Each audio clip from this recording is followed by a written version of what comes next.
Hola, ¿qué tal amigos? Bienvenidos al microcurso Fabrica tu propio router CNC. El día de hoy veremos el siguiente tema. En esta ocasión vamos a ver lo que es un BFD. BFD significa Variable Frequency Drive. Traducido al español significa unidad de frecuencia variable o controlador de frecuencia variable. Un variador de frecuencia es un controlador que suministra la energía a un motor y permite variar las revoluciones del mismo en función a la conmutación interna del mismo. Esta conmutación interna es controlada por una señal modulada por ancho de pulso. Aquí podemos ver cómo el ancho de pulso va cambiando y la señal senoidal se va reduciendo conforme el ancho de pulso se reduce. Aquí podemos ver el diagrama bloques de un variador de frecuencia y las terminales que incluye tanto para su control como para entradas y salidas de corriente alterna trifásica. Vamos a ver las entradas de corriente alterna de tres fases. Aquí en la sección donde dice RST representa cada fase del voltaje trifásico. Aquí podemos apreciar la forma de onda de cada fase y están desfasadas 120 grados. Aquí vamos a ver la salida al spindle. La salida al spindle se representa con la letra U, V, W y la tierra es muy importante, ya que el spindle en su terminal tiene 4 conectores.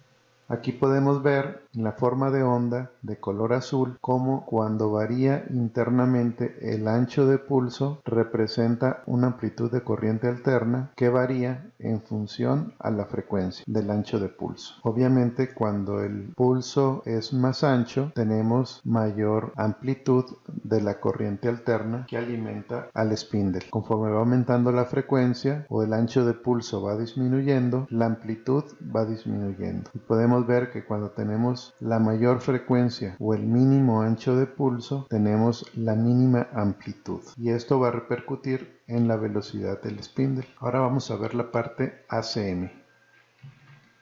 Colocamos o instalamos un potenciómetro de manera externa de la terminal ACM al conector 1, la terminal 3 del potenciómetro a los 10 volts y la terminal 2 es la que varía y esa es conectada a la terminal V1. Este potenciómetro debe estar entre los valores de 3 y 5 kiloohms y debe de circular una corriente entre 4 y 20 miliamperes. Este potenciómetro es un divisor de voltaje que varía y este va a provocar que el ancho de pulso internamente en el BFD varíe. Cuando tengo mi mayor nivel de voltaje en el potenciómetro, por ejemplo al 90%, vamos a tener un mayor ancho de pulso. Si lo bajamos el nivel de voltaje al 50%, vamos a tener un ancho de pulso al 50% y eso va a repercutir obviamente en la velocidad. Cuando tenemos el nivel de voltaje al 10% vamos a tener una alta frecuencia y obviamente eso va a repercutir a que en la salida tengamos un bajo nivel de voltaje. Aquí podemos ver las representaciones de los anchos de pulso respectivos. Ahora vamos a ver la parte DCM. El DCM, que viene siendo las entradas S1 a S6, donde el común es el DCM. Aquí podemos ver que tiene en su diagrama eléctrico unos interruptores push button que representan un 0 o un 1 lógico. Entonces esas son entradas de control para controlar la velocidad y el encendido y el apagado del spindle, así como el forward y el reverse. Entonces con ayuda de un DSP o también puede ser una computadora la que mande estas señales binarias y por medio de los botones. De hecho el DSP tiene, aquí podemos mover el eje X, el eje Y en cualquier sentido, el eje Z, podemos poner el plano XY a 0 para poner un origen en el plano XY y el Z es 0 para el nivel del material. También le podemos decir que se vaya home, que configure alta o baja velocidad. También podemos prender y apagar el spindle con on-off. Y también podemos cargar el código. Y podemos entrar a opciones de configuración para hacer cambios. Entonces este DSP uno debe de entrar a la configuración interna, al programa interno por medio de menú, y hay una sección para el spindle y uno ahí va a configurar ciertos valores para controlar la velocidad y el encendido y el apagado del spindle por medio de esta interfase. Entonces aquí se configura, pero todas las señales viajan a través del cable y llegan a una interfase, y de esta interfase las señales pues obviamente unas van a viajar al eje X, van a controlar el movimiento del eje X, otras van a controlar el movimiento del eje Y, otras van a controlar el movimiento del eje Z, otras pueden controlar el movimiento de algún cuarto eje, un eje rotativo u otro eje que tenga la máquina. También podemos recibir señales de entrada como los limit switch o sensores. También aquí tenemos la cuestión de la alimentación y tenemos las salidas. Bueno, aquí están definidas las salidas con la letra Y y los números del 1 al 8. Entonces tenemos 8 salidas, y aquí en las primeras 4 salidas representa S0, S1, S2, S3 para indicar que esas van al spindle. Entonces estas 4 salidas se irían hacia S1, S2, S3 y S4. Vamos a ver, aquí hice una tabla para explicar cómo se configurarían las señales. Entonces, el encendido, el forward o encendido, vamos a configurar la terminal S1 del BFD que va a la terminal o a la salida S0 de la interfase, y esa va a tomar los valores 0 para apagado y 1 para encendido, para forward del spindle. Entonces el spindle va a girar en sentido de las manecillas del reloj. Normalmente todas las herramientas están configuradas para cortar en ese sentido. Se utiliza reverse en sentido contrario a las manecillas del reloj solamente cuando se tienen herramientas que utilizan el sentido antihorario. Y las terminales S2, S3 y S4 del BFD van a ir conectadas a las terminales S1, S2 y S3 respectivamente a la interfase. Las X significan que pueden tomar cualquier valor, 1 o 0, y como está apagado pues obviamente no va a prender, sin importar qué valores hay aquí. O sea, estos valores no afectan. Cuando el spindle es encendido toma el valor 1 en la terminal S0 de la interfase o S1 que va a S1 del BFD, obviamente ahí se enciende el spindle. Y en las terminales S1, S2 y S3 de la interfase vamos a configurar 8 niveles de velocidad. Obviamente esos 8 niveles de velocidad los tenemos que indicar dentro del sistema que tiene el DSP, y vamos a asignar el 0, 0, 0 con el nivel 1. O sea, ahí podemos hacer una división. Las velocidades se miden en Hz, entonces un spindle normalmente supongamos que tenemos uno de 400 Hz, pueden haber de 300 Hz o pueden haber de 600 Hz. Entonces aquí pues hacemos una división de la cantidad de Hz. Por ejemplo, 400 Hz entre 8 da a 50 Hz. Entonces podemos poner el primer nivel, el 000, cuando está encendido, lo podemos poner al nivel 1 o 50 Hz, el nivel 2 a 100, el nivel 3 a 150, el nivel 4 a 200, el nivel 5 a 250, el nivel 6 a 300, el nivel 7 a 350 y el nivel 8 a 400 Hz. Entonces vamos a tener las máximas revoluciones. ¿Quieres saber a qué RPM corresponden los Hz? Pues ahí haces un Hz.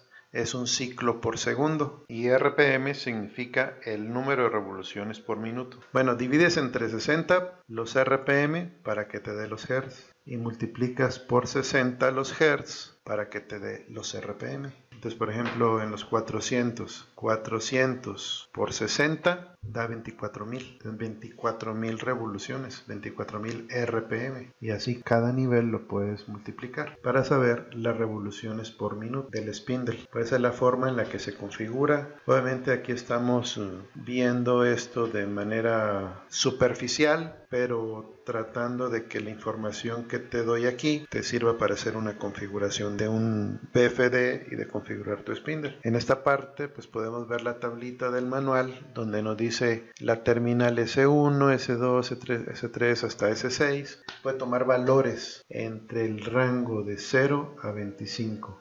Obviamente cada valor tiene un símbolo. Aquí te dice un valor por default que ya viene configurado en el BFD, pero este valor puede ser cambiado. Ahorita vamos a ver qué significan estos números. Los números significan, por ejemplo, el 0 significa sin función, no hay función. El 1 significa forward, o sea, en sentido de las manecillas del reloj. El 2, reverse, en sentido contrario a las manecillas del reloj. El 3 es control de operación por 3 alambres. Entonces, este 3 también debe ser configurado porque el control de operación del spindle va a ser tomado por esos 3 niveles. Y así sucesivamente, cada número tiene un símbolo. Si tú quieres utilizar las demás salidas, pues obviamente ya puedes hacer más configuraciones con todos los números que hay, ¿sí? Obviamente esos valores se configuran dentro del BFD. Acá tenemos más. 9, el 10, el 11, a medida acá tiene 12, 13 y 14. Este también se puede controlar con 3 cables. O sea, la terminal S1, S2 y S3 se pueden configurar aquí. Entonces a la terminal S1 se le pone el número 12, a la terminal S2 se le pone el número 13 y a la terminal S3 se le pone el número 14. Y la tabla de verdad de los números binarios para los diferentes 3 niveles de velocidad. De hecho acá dice 8 estaciones de velocidad. Y sí, 3 bits te dan una combinación de 8 y obtienes 8 estaciones de velocidad. Pueden ser configuradas por 3 terminales digitales. Y así sucesivamente los demás valores. Esos son los puntos más importantes cuando uno adquiere un BFD, son los puntos que de inmediato se deben de configurar. Lo que viene siendo el PID, eso no es necesario de inicio, normalmente ya trae una configuración de fábrica, entonces esa configuración de fábrica sirve, a menos de que seas conocedor de configurar el PID, eso es para que el spindle tenga una respuesta más eficiente, pero también si uno mete parámetros en esa sección del PID, si no es conocedor puede dañar el spindle porque se puede forzar demasiado. Entonces hay parámetros también que se deben de conocer del spindle para poder configurar el PID. Y bueno, aquí tenemos cómo se verían las terminales en el BFD. Cuando se le quita la tapadera, uno ve inmediatamente unas clemas de color verde y esas clemas están así en 2 bancos lineales, así como los vemos aquí. Sí, entonces aquí tenemos los 10 volts BI y CI, y tenemos ACM. Entonces recordemos que poníamos un potenciómetro de ACM, poníamos el potenciómetro, la otra terminal, la terminal 3 a 10 volts, la terminal 1 a ACM y la terminal 2, que es el potenciómetro, el que varía el nivel de voltaje, y ese iba a B1. Y aquí era donde se recibe esa caída de tensión para variar la frecuencia del PWM. Otro, por ejemplo, teníamos DCM. Bueno, acá tenemos DCM para S1 y S2, que también acá podríamos configurar S1 para forward, S2 para reverse. O bien, así como lo indicamos en la tabla, bueno, ahí en la tablita agarramos S1 para forward, S2 lo omitimos, pero se puede utilizar. O sea, el reverse no lo utilizamos, pero S2 puede ser configurado con cualquier función. Podemos agarrar, por ejemplo, S2, S3 y S4 para cambiar las velocidades, como lo indicamos en la tabla, ¿sí? Y el DCM, pues recordemos que es el común. Y S5 y S6 pues los podemos utilizar para otras funciones. De todas formas tenemos 8 salidas en la interfase, ¿sí? Y aquí tenemos, son 6 entradas al BFD. Pues esto es todo, ya hemos terminado este curso. Es un curso breve, pero tiene la finalidad de que te sirva para poder configurar de manera sencilla un BFD. Porque a veces cuando vemos el manual, lo vemos en inglés y vemos un montón de tablas y valores, pues nos asustamos. Entonces aquí obviamente si lees el manual pues vas a tener mayor conocimiento, eso es lo que se recomienda, que leas el manual, que lo estudies bien, si no sabes inglés pues tradúcelo, entre más entiendas lo que está diciendo vas a poder configurar de mejor manera el BFD para utilizarlo en tu máquina. Bueno, pues me despido, hasta luego. Bueno, por mi parte es todo. Si te gustó este video, no olvides compartirlo, darle me gusta y por supuesto te invito a que te suscribas a mi canal. Activa la campanita para recibir notificaciones de cuando suba un nuevo video.